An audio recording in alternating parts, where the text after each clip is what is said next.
नमस्कार, मी पूजा. लोकमत मध्ये तुमचं स्वागत आहे. महाराष्ट्रात सध्या विदर्भामध्ये पावसाचा कहर आपल्याला पाहायला मिळतोय. विदर्भासोबत कोणत्या भागांमध्ये हवामान विभागानं वादळी पावसाचा इशारा दिलाय, पुढचे काही दिवस महाराष्ट्रात नेमका कशा प्रकारे पाऊस असणार आहे, सगळं या व्हिडिओच्या माध्यमातून आपण जाणून घेऊयात. सॅटेलाइट इमेज जर तुम्ही बघितली तर बंगालच्या उपसागरात कमी दाबाच्या क्षेत्रामुळे जो पाऊस आपल्याला इकडे पूर्वेच्या बाजूला पाहायला मिळतोय तो पाऊस आहे. आता आपण इकडे जर बघितलं विदर्भामध्ये, इथे एक कमी दाबाचं क्षेत्र तयार झालेलं होतं बंगालच्या उपसागरात. इथे हळूहळू ते वर्षा दिशेने गेलं आणि त्याचाच प्रभाव म्हणून ओडिशा, पश्चिम बंगाल, मध्य प्रदेश अनेक भागांमध्ये, छत्तीसगड आपल्याला पाऊस पाहायला मिळाला. विदर्भात सुद्धा या पावसाच्या झळा आपल्याला पाहायला मिळाल्या. रेड अलर्ट विदर्भासाठी देण्यात आलेला आहे. नागपुरात प्रचंड पाऊस आपल्याला पाहायला मिळतोय. याच कमी दाबाच्या क्षेत्रामुळे तो पाऊस पडतोय. इथे तुम्ही जर बघितलं तर बघा, आपल्याला दिसेल की इतक्या मोठ्या प्रमाणात ढगांची निर्मिती झाली आहे. पावसासाठी पोषक वातावरण तयार झालंय आणि या कमी दाबाच्या क्षेत्रामुळे या भागामध्ये, सगळ्या विदर्भाच्या काही भागांमध्ये, त्याचबरोबर खालचे जिल्हे जर आपण बघितले तिथे पाऊस पडतोय. महाराष्ट्राचा विचार केला तर विदर्भासोबत आणखी कोणत्या भागामध्ये पाऊस असणार आहे हे सगळं जाणून घेण्यासाठी जीएफएस मॉडेल सुद्धा आपण बघूयात. जीएफएस मॉडेलचा विचार जर आपण केला तर आपल्याला दिसेल ब्ल्यू कलर तुम्हाला जो दिसतोय ना, त्या सगळ्या भागांमध्ये मोठ्या प्रमाणात पाऊस आहे. हिरवा कलर आणि निळा कलर तुम्हाला जिथे दिसतोय तिथे मोठ्या प्रमाणात आपल्याला पावसासाठी पोषक वातावरण तयार झालंय. एक सायक्लोनिक सर्क्युलेशन तयार झालेलं होतं. आज त्याचा जोर आपल्याला मोठ्या प्रमाणात पाहायला मिळतोय, कारण हळूहळू ते सायक्लोनिक सर्क्युलेशनचा जोर ओसरणार आहे. जेव्हा जोर ओसरतो त्या दिवशी ते खूप मोठ्या प्रमाणात त्याचा प्रभाव आजूबाजूच्या भागांमध्ये पाहायला मिळतो आणि त्यामुळे तुम्हाला हिरवा आणि ब्ल्यू कलर दिसतोय, निळा कलर दिसतोय, त्या भागांमध्ये त्याचा प्रभाव आहे. मुसळधार पाऊस पडतोय. कोकणाच्या भागांमध्ये सुद्धा तुम्ही बघितलं तिथे सुद्धा मोठ्या प्रमाणात पाऊस आपल्याला पाहायला मिळतोय. आता हवामानातील या बदलांवर, हे जे सगळे हवामानातले बदल आहेत, यावर हवामान तज्ञ नेमके काय सांगतात ते सुद्धा आपण जाणून घेऊयात. बंगालच्या उपसागरात इतके कमी दाबाचे क्षेत्र का तयार होत आहेत? अरबी समुद्राचा भाग जर आपण बघितला, तिथे गेले काही दिवस झाले, जुलै महिन्याच्या सुरुवातीपासून जर आपण बघितलं तर कमी दाबाचे क्षेत्र जास्त तयार नाही होत आहेत. त्याउलट बंगालच्या उपसागरात मोठ्या प्रणाली तयार होतात. या मागची कारणं काय, तर त्यावर तज्ञ काय सांगतात तर बघा, अरबी समुद्रावरून येणारे बाष्पयुक्त ढग सह्याद्री पर्वतरांगांमुळे अनेकदा अडवले जातात. याउलट बंगालच्या उपसागरात निर्माण होणारे कमी दाबाचे पट्टे जमिनीवरून प्रवास करतात आणि त्यामुळे ते थेट विदर्भाकडून जळगावला पोहोचत असतात.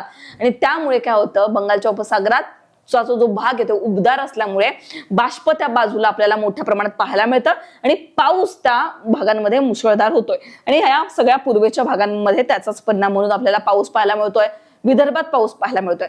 पुढचे काही दिवस हवामान विभागाने कोणत्या भागांना इशारा दिलेला आहे, नेमका अलर्ट काय आहे हवामान विभागाचा, तो सुद्धा सांगते. 29 तारखेचा अंदाज जर तुम्ही बघितला तर चंद्रपूर, गडचिरोली आणि गोंदिया या भागांमध्ये रेड अलर्ट आहे. या भागांना अतिवृष्टीचा इशारा देण्यात आलेला आहे. धोक्याचा इशारा या भागांमध्ये दिलेला आहे. दुसरीकडे नागपूर, वर्धा, यवतमाळ, नांदेड, त्याचबरोबर लातूर या भागांचा विचार केला तर या भागांमध्ये ऑरेंज अलर्ट आहे. या भागांमध्ये सुद्धा मुसळधार पावसाचा अंदाज हवामान विभागाने वर्तवलाय. उर्वरित सगळ्याच जिल्ह्यांमध्ये आपल्याला येलो अलर्ट पाहायला मिळतोय. म्हणजेच काय, हलक्या ते मध्यम स्वरूपाचा पाऊस या भागांमध्ये असणार आहे. पण उर्वरित आपण जर जिल्हे बघितले विदर्भातले, या भागांमध्ये अतिमुसळधार पाऊस पडणार आहे. विदर्भातून तुम्ही असाल तर पाऊस मोठ्या प्रमाणात 29 तारखेला आहे. हवामान विभागाने हा अंदाज दिलाय. 30 तारखेला सुद्धा विदर्भात ऑरेंज अलर्ट कायम आहे.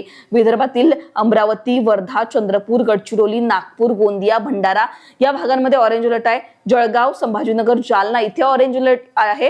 रायगड, पुणे आणि आपण जर बघितलं तर कोल्हापूरचा घाट भाग इथे ऑरेंज अलर्ट आहे. मुसळधार पावसाचा अंदाज या सगळ्या भागांना देण्यात आलाय. येलो अलर्ट कोणत्या भागांना आहे? 30 तारखेला नंदुरबार, धुळे, नाशिक, पालघर, ठाणे, रत्नागिरी, नांदेड, काही बीड, लातूर या भागांमध्ये हलक्या ते मध्यम स्वरूपाचा पाऊस पडणार आहे.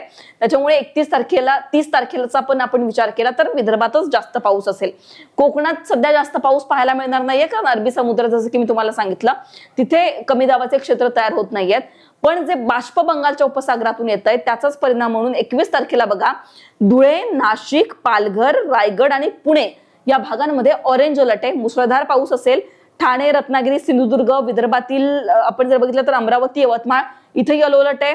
जळगाव, संभाजीनगर, अहिल्यानगर, जालना, बीड, नाशिक, बुलढाणा वाशिम इथे येलो अलर्ट आहे, हलक्या ते मध्यम स्वरूपाचा पाऊस या भागांमध्ये असेल. जास्त पाऊस नसतो येलो अलर्ट म्हणजे, पण पाऊस गायबच असतो अशी सुद्धा परिस्थिती नसते. दुसरीकडे आपण 1 तारखेचा अंदाज जर बघितला, 1 ऑगस्ट, जुलै महिना काही दिवसांमध्ये संपणार आहे. फक्त 4 ते 5 दिवस राहिलेले आहेत.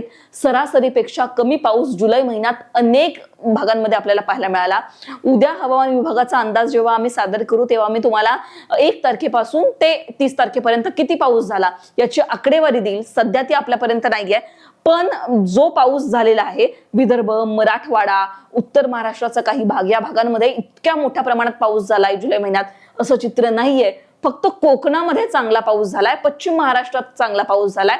विदर्भ, मराठवाड्यातील जिल्हे अजून सुद्धा पावसाची प्रतीक्षा करताना आपल्याला पाहायला मिळतात.